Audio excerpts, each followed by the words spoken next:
reality often disappointing. No matter how hard we try to balance our lives, troubles always lurking in the shadow to strike up when we least expect. As humans, we overcome some challenges while we brush others under the rug.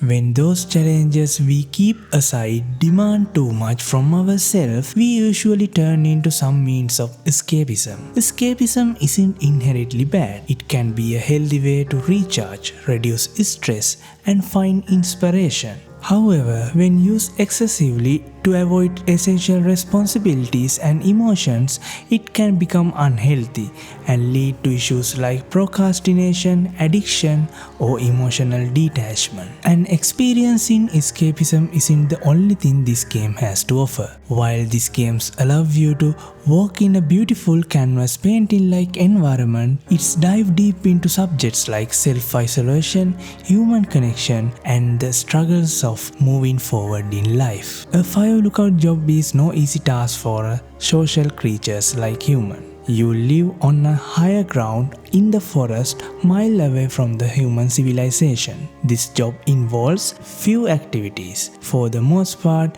which leaves you to yourself. If someone takes this job, either that person is truly enjoying being lonely or trying to take a break from the society. Our protagonist, Henry, belongs to the latter. Henry has a wife who suffers from Alzheimer's. They had a lovely life before that. Now her memories fades away day by day. Henry tried to take care of her but couldn't do a great job. Finally, he decided to take the fire lookout job, hoping to unstuck his life. My first thought seeing this text-based revealing of Henry's love life is, oh well, they have saved some development costs there, but when I put few hours into the game, I realized it was a great decision. We'll get back to discuss that. This game's first voice interaction introduces us to Delilah, surprisingly a strong way. This game doesn't shy away from pointing out that you are a lost soul. Hello? Whoever this is? It's Henry, right? Yeah. I'm Delilah. Yeah, that's what the guy said on the phone. So, what's wrong with you? Excuse me? People take this job to get away from something. So what's wrong? What's wrong with you? That's a great idea. Go ahead. Look, I just hiked for 2 days, so I don't really follow whatever it is you're doing right now. You take a stab at what's wrong with me. Fine, then can I sleep forever? Sure, buddy. Okay, now go ahead. The question, what's wrong with you, is applicable for both of these characters. Immediately we get the sense that Delilah also has a past that she's trying to suppress, just like Henry. We just don't know what is it yet. Although Delilah is the boss of Henry, she behaves like a well-known friend of yours. She later admits that she was drunk when she asked Henry what's wrong with you. But this friendly tone keeps going on throughout the conversations. It is her personality trait or her way of getting away from loneliness. With the story moving forward, mysterious things start to happen around them. It started with someone breaking into Henry's fire tower. Then the phone line got down and 2 female campers are attacked, with all the signs falsely pointing towards Henry as the attacker. With all these mysterious things happening around them, Henry and Delilah got closer over the radio. What does she have? She's got Alzheimer's, like, dementia. Whoa. How old was she? Is she? She's alive. She's with her family in Melbourne, Australia. She's 43. Fuck. Yeah. What was it like when you guys found out? Devastating. Especially for her. You can understand. And for you? Anyway, everything she worked for was taken away, and that was it. Yeah. I'm sorry to be such a downer. Don't even. I'm happy to listen. And, we'll try to have some fun this summer. I promise. Throughout this conversation, another character emerges into the story, Ned Goodwin, a fire lookout, stayed in Henry's fire tower before him. He was a former soldier who had PTSD, The army discharged him due to his mother passing away, and there was no one to look after his son. Just like Henry, he was a fire lookout who came to this forest searching for peace. This game keeps reminding us that everyone has problems and some choose escapism just like you. As the game progresses, you get closer to Delilah. As the player, her charming voice with her sense of humor make you fall in love with her. The masterfully written dialogue and the voice acting drag us towards her character. But there's another trick this game design uses. At the beginning of the game, you get the peak of Henry's life before he took this job, but it was told to us using the text, which does not spark any emotions. But the newly forming relationship between Delilah and Henry is flowing in much more colorful way to make us fall for her. This game could have just told the story between Julia and Henry as flashback, but it won't be this much effective. Telling Henry's tragic past using text is not just for saving development cost. At this point in the game, you have almost forgotten about the problem in your life. The game knows where the player is emotionally at this point, and game makes sure to point it out.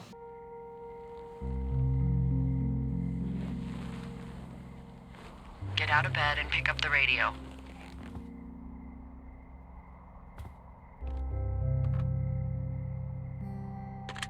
What do you want? Hey, you big dumb idiot.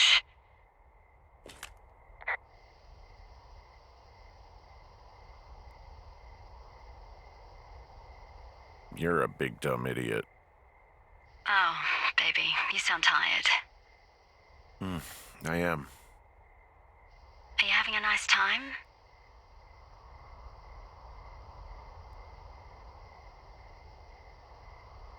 Sure. Are you? Everything good there? Jules? What? Oh, sorry, Henry. Yeah, I'm good. Oh, that's good. Well, I'll let you get back to sleep then. Okay, Jules. Delilah seems nice. Sure. Bye, baby. It turns out Henry called Delilah while half asleep. With this conversation coming to the surface, out of guilt, Henry admits out loud that he shouldn't be here. He's running away from problems. Delilah calms him down by reminding him we all messed up in our lives. This is where she revealed that she messed up a good relationship she had because of prioritizing her dream of becoming an instructor. In the next few days, mysteries in the forest kick into high gear.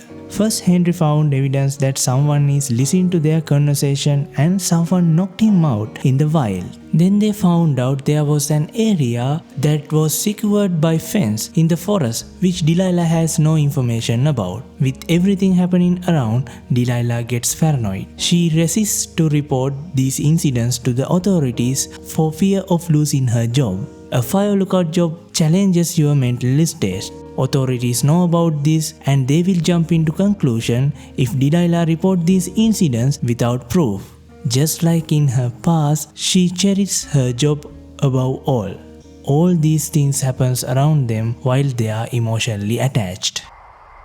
So there's this creek down the hill, and, you know what my favorite thing to do is?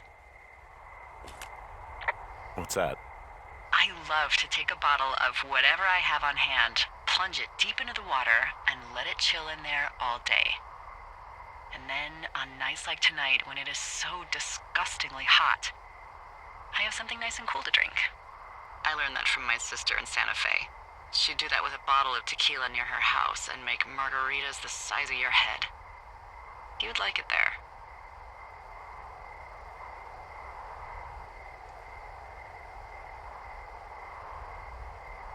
I've had one too many bad experiences with tequila. I'm a little reticent to try it again. Well, maybe you just need a new, good experience with it. Yeah, maybe.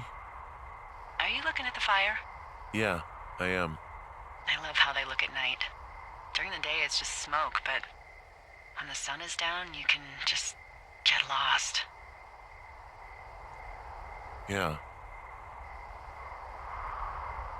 I'm glad you're here.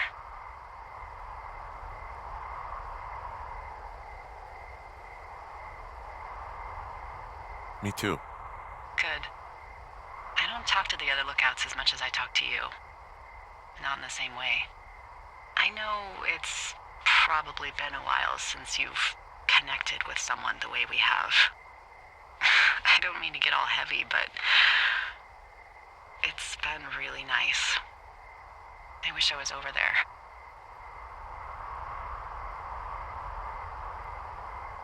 It'd be nice to be near somebody.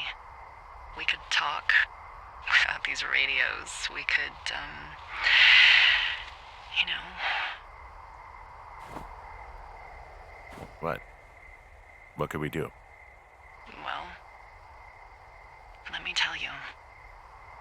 Henry breaks into the fence officer's side and discovers it is indeed monitoring his and Delilah's conversation, confirming his suspicions. Delilah, growing paranoid, suggests to burn the place down, but Henry walks away. Still, the site mysteriously burned, seemingly to frame him.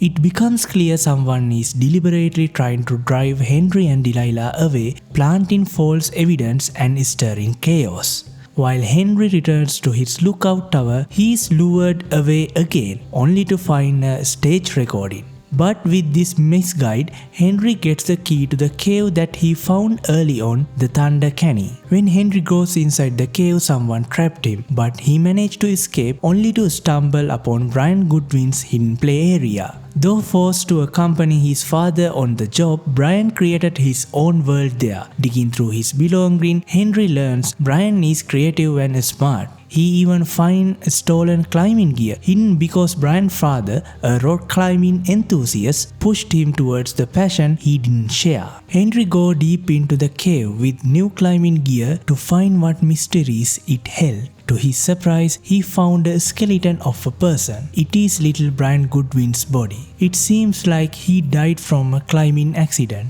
He died from one thing he didn't like to do. When we look at Henry's, Delilah's and Ned Goodwin's lives, on the surface level it seems like individual stories. But if you look closer, underneath all these tragic, lonely and unfortunate lives, these three characters go through the same emotions in different intensities. Henry lost his happiness in his life due to his wife getting diagnosed with Alzheimer's. Delilah ended up lonely because she couldn't protect the good relationship she had. Ned Goodwin suffers from PTSD. On top of his condition, he had to take his child to job, which was not a safe environment for a child.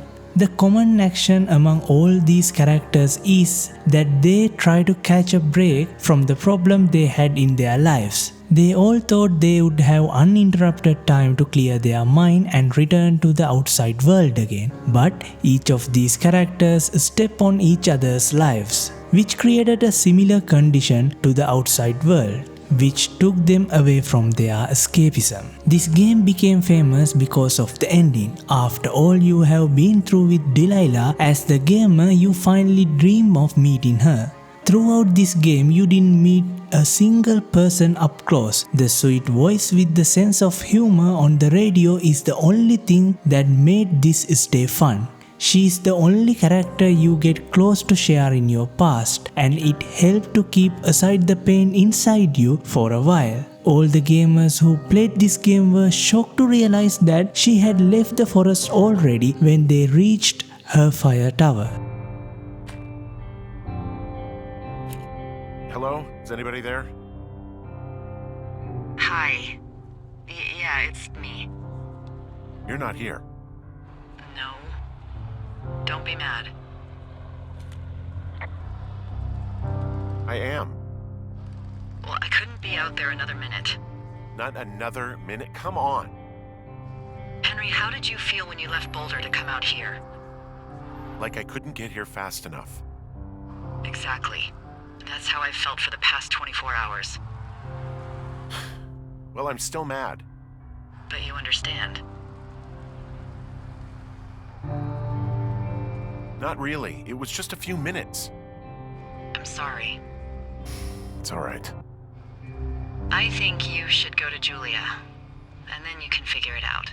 Maybe put that typewriter to good use. Give me a sexy accent or something if you write about this. I am. Yeah. You gotta go see her.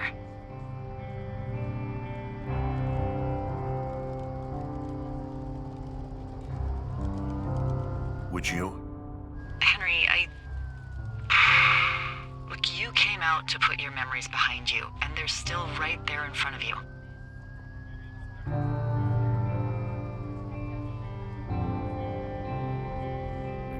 She won't even recognize me, Delilah. You're not just going for her. You don't know what it's like. Bad things happen, okay? And you have to find a way to contain the damage. A good way. Well, hopefully I can figure out a way to do that. Yeah, I hope so. God, this got dark. Oh shit. Sorry. Delilah didn't want to meet Henry in the dead child's shadow. We can debate whether the relationship between them is romantic or not, but whatever the conclusion we come to from this is irrelevant, because two people who felt comfortable in each other's company didn't even meet to say hi. Henry has his own life to return, regardless how hard it is. Delilah has to live with her mistake of not reporting Brian Goodwin living with his father on the fire lookout job. It feels like everything needed for a good relationship is there, but stars never align for that to happen. Come to think of it, I have seen these kinds of stories in cinema, but this is the first time I felt it. London. What do you have to organise? What's that about? I spoke to my husband last night. He's coming over. Ah, brilliant. Fair play. That's great. I'm really Good. happy for you, yeah. We'll try to make it work. It's for the best. Yeah. Come back and hang out, have a cup of tea. It's the last day. We'll hang out. Whatever, breakfast or whatever. Listen to the tunes. Or you can come over later. Whatever. For what? What do you mean? What? Like, just hang out. Just come and hang out. Oh, we don't have work. Why would I come over? We just hanky-panky if I come now. What? Thank you. I won't be back. You know it would. That would be nice. Would it? Be interesting. Would it? Be worthless though.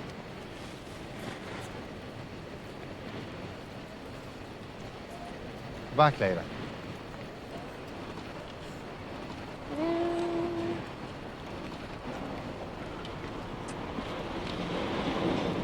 Okay, I'll come. Yeah? Come later, yeah? Brilliant. You sure? Brilliant. Right then. Cool. See you after. Well done. You too.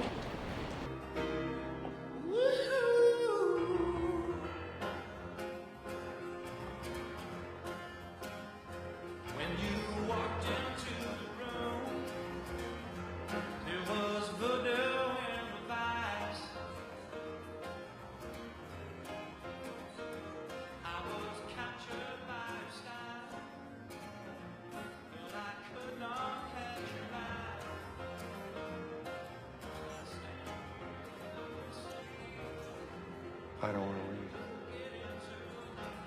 So don't. Stay here with me. We'll start a jazz band.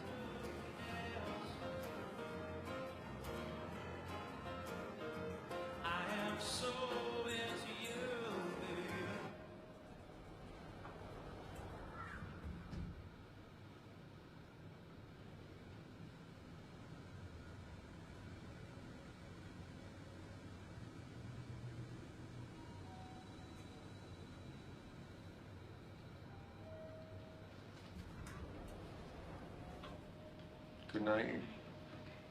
Good night.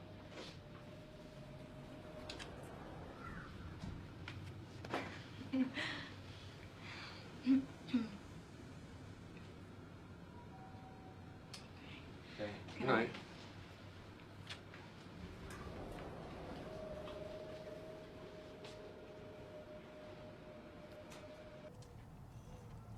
Where are we? Griffith Park. Where are we? I don't know. What do we do? I don't think we can do anything. Because when you get this, If I get this. when you get this, you gotta give it everything you got. Everything. It's your dream. What are you gonna do?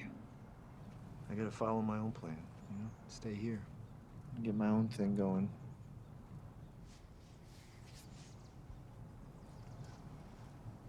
You're gonna be in Paris. Good jazz there. And you love jazz now. Right? Yes.